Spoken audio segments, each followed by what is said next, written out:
Caregivers, tell me if that sounds familiar. You wake up already tired, and before your day has even started, your mind is running. Did mom take her pills? Should I call the doctors now or before lunch? Did I do laundry today or go to the grocery store? By the time you sit down, you've already made 50 decisions. That exhaustion that you feel before noon is not weakness. It's actually decision fatigue. I've seen it again and again in the hospital with family caregivers and even with myself when I was taking care of my father. We think that we are tired from doing too much, but often we are tired from deciding too much. Hi, I'm Jean-François. I'm a registered nurse, an Ayurvedic health counselor, a yoga teacher, and a Vedic astrologer. I help caregivers who give so much of themselves discover energy, balance, and calm through Ayurveda and simple, realistic self-care. So in today's video, we will explore three things. Why decision fatigues drain caregiver more than they realize. Number two, how Ayurveda explains this depletion through the lens of Vata imbalance and loss of Ojas, and how to restore your energy using one very simple thing that one of my teachers taught me, and that is called the medicine of subtraction. So stay until the end because I will share with you a food hack that I use very often so you can save some decision and make your life very simple. Consider liking the video, subscribe to the videos, or even share with other caregivers that need to hear that message. All right, so why decision fatigue feels like an invisible weight? Well, caregiver life is a constant state of micro decision. What to say, when to visit, how to respond, what to prioritize. Each of these small choices seems minor, but the brain is actually treating them like work. When you are making decisions from morning to night, your mental battery depletes. You start noticing things like feeling scattered or irritable, overthinking small choices, or feeling paralyzed by indecision, losing motivation or joy. In modern terms, that's decision fatigue. In Ayurveda, it's the mind energy, or what we call prana, that's being pulled in too many directions. So when that happens day after day after day, your deeper reserve of immunity or your ojas begin to dry up. So you can't focus, your sleep feel less restorative, and your food doesn't nourish you the same way. All right, so let's see how Ayurveda sees decision fatigue. Ayurveda sees decision fatigue through the lens of two different things, Vata and Ojas. Vata, as you know, is that constitution that compound air and space. And when life becomes unpredictable, too many tasks, too many thoughts, too many decisions, there's movement happening and the Vata dosha rise in our body, rise in our mind and get out of balance. And that's when we start feeling restless, anxious, easily overwhelmed, and you forget things. And when Vata stays too high for too long, then it's going to start draining Ojas. Ojas is that well of energy, immunity that you have in your system, in your body, and that keep your mood, your immunity, and your digestion stable. So everything's go out of whack. When things go out of whack, most of people tend to go and see what they can add. I'm going to add some supplement. I'm going to add something in my week. I'm going to go to that power yoga things. I'm going to get some vitality by doing more stuff. And it's more and more and more. But what Ayurveda teaches us, it's something very different. Sometimes the true medicine is not by adding, it's by subtracting. All right, so let's talk about what is the medicine of subtraction. That idea, by the way, the medicine of subtractions, really changed everything for me, the way I do stuff and the way I practice. It's the opposite of what our culture wants. Our culture wants us to be more, wants to do more, wants to be the best. But actually today, what I invite you to is to simplify.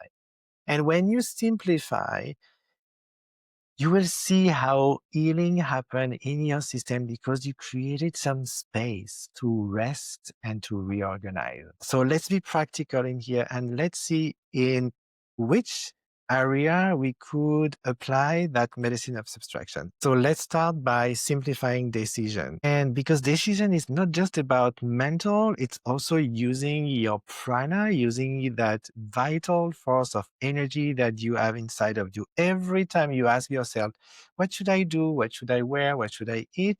You are actually using a little bit of that vital energy inside of you. So in the next few days and for the entire week, I will invite you to non-negotiable, have exactly the same breakfast every day. I eat the same breakfast every day for a week. Decisions made. Okay, this week I'm going to wear this type of clothes. I will wake up in the morning, take a shower, put on my clothes. Done. Or even something like, okay, you know what? I'm used to call my parents every day, depending on the time, depending when I have time, depending what I do. Every day I'm going to call mom at 10 a.m. Done. See, this kind of routine, this kind of rhythm reduce friction. And when your body and your mind know exactly what's coming, your nervous system finally relaxes. Another thing that you can do, simplify activities. We often try to heal by adding meditation, yoga, journaling, reading, which is good, but when your schedule is already overflowing, adding more good things, even good things, can feel like pressure. Instead, subtract. Again, I'm invite you to look at the schedule and say, like, every day for the entire week, after lunch, I'm going to lie down for 10 minutes and I'm going to do nothing. And see, what does that create? That 10 minutes of nothingness after lunch every day. Let me know how it goes because I would love to hear from you.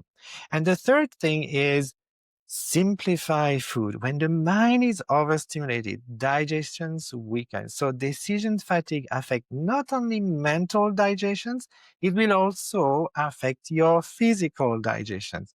So simplify the food. Let's say for a week, I'm going to eat warm, grounding, easy to digest meal. Soup, stew, khichdi. So you repeat that meal during the busy week. For lunch, I'm going to have a soup with rice. And for dinner, I'm going to have the same soup with toast. Easy peasy, you don't even think, and eat without distraction if you can. If you eat by yourself, we have a tendency sometimes to take the phone, look at TV. Maybe for next week, think about like eating mindfully and not looking at your phone, not scrolling and not looking at TV if possible. As promised, I wanted to give you something very concrete that you can do. And what I do, and it's turned around the food, is that idea of cooking a one pot meal. So choose something simple. Again, it could be a soup, it could be a stew, or even khichdi. Start simple. Maybe for this week, you're going to make a soup, and for 2 days, you're going to eat that soup for lunch and dinner. So you repeat that several times during the week. That reduce your groceries, so you don't have to think about grocery. You go, you buy one thing, and you're going to do the same thing every day. The cooking is done. You cook for 1 day, and maybe you have food for 2 days. And you give your digestion a break because it will eat the same thing and digest the same thing every single day. And that's how you will reset your system. You don't have to do more to feel better. Sometimes the deepest healings come from subtraction, from simplifying, from saying no, from creating space for your body and your mind to reset. Because when you remove the clutter, in your schedule, in your diet, in your thought, your life force, your ojas, your vitality can flow again. So I want to leave you with one reflection. What's one thing that you can remove this week? One decision, one activity, one expectation that will make your day lighter. Write it in the comments below because I would love to know about it. Or even better, commit to it for 7 days and see what's changed. So remember, energy doesn't come from doing everything right. It's come from creating rhythm, rest, and simplicity. So if you want more guidance on how to restore your energy through Ayurveda, book a free discovery call with me or a full Ayurvedic assessment. I would love to help you.